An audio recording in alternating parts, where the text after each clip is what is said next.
And with that, let me shift focus over to the war. Russia and Ukraine have gone head-to-head with drone attacks in the past week.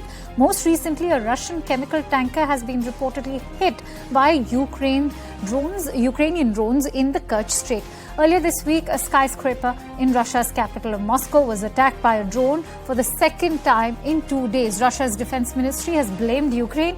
Ukraine has sent a cold threat to Russia, stating that more drones, collapse and war is headed towards the Russians. On the other hand, the European Union has also urged Russia not to escalate hostilities in Ukraine after Kyiv's drone attack. But an uptick in drone attacks has become a major part of Ukraine's counter-offensive. Here's a report, but we'll also be going to our guest in just a bit. Let's have a look.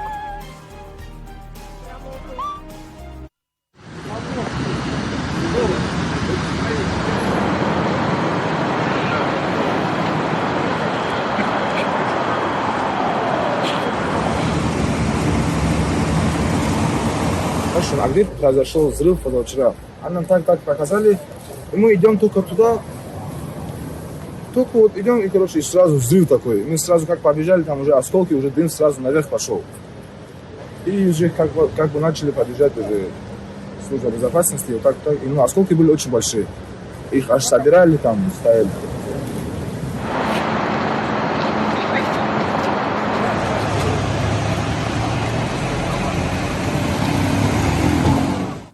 So that was a drone attack carried out in Russia. Ukraine has not denied allegations that it was a Ukrainian drone attack.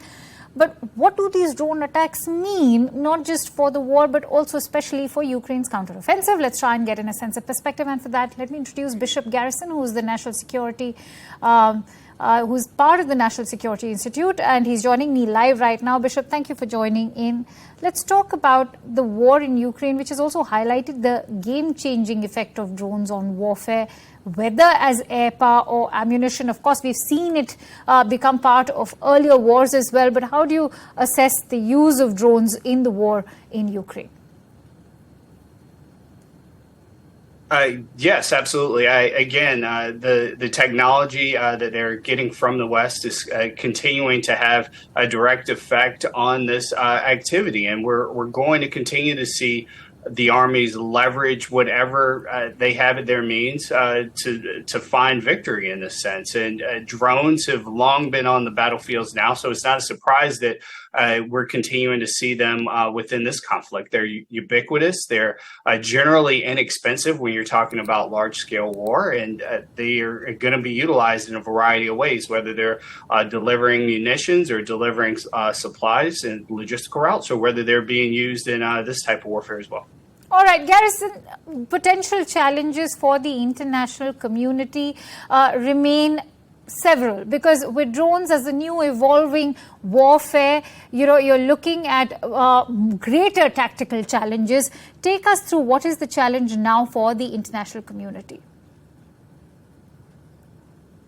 Yeah, exactly. Well, you're going to continue to see them being used also by non-combatants, which really makes this more difficult. And again, you can go to your a nearby Best Buy or Walmart or whatever type of major package store is in an area, or even order it online from a variety of vendors and receive high quality drones that have a variety of optics on them and have the ability to be leveraged in a variety of ways, whether they're on attacks or surveillance or what have you. So the international community is well aware of this, and we're beginning to see more and more laws and policies that really do make some attempt to regulate how these drones are used. I know here in the United States we have very strict laws regarding their use in certain airspaces at certain times, and that's really important because you can have a variety of second and third tier dangers that people aren't even considering outside of combat, for instance. But I think the international community wants to see Ukraine protect its sovereignty. It wants to see Russia. It wants to see Russia stop this illegal invasion, and I think that they're going to continue to stand back and let Ukraine do what it needs to do in order to protect itself within reason and within law. All right. Also, last but not the least, let's also talk about the overall Ukrainian counteroffensive. Why has progress slowed down? US and Kyiv knew of these shortfalls before embarking on this counteroffensive, but Kyiv still went ahead. Why is the counteroffensive now slowing down?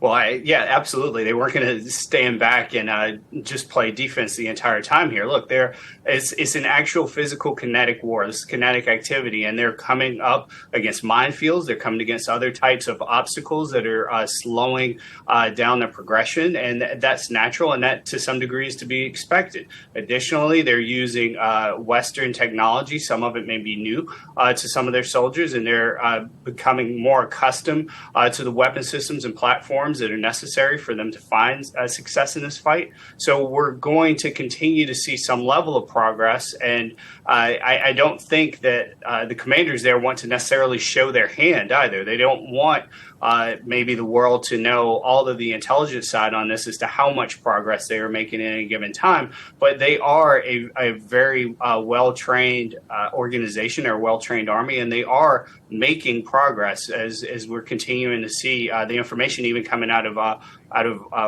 the Russian government as they report on it.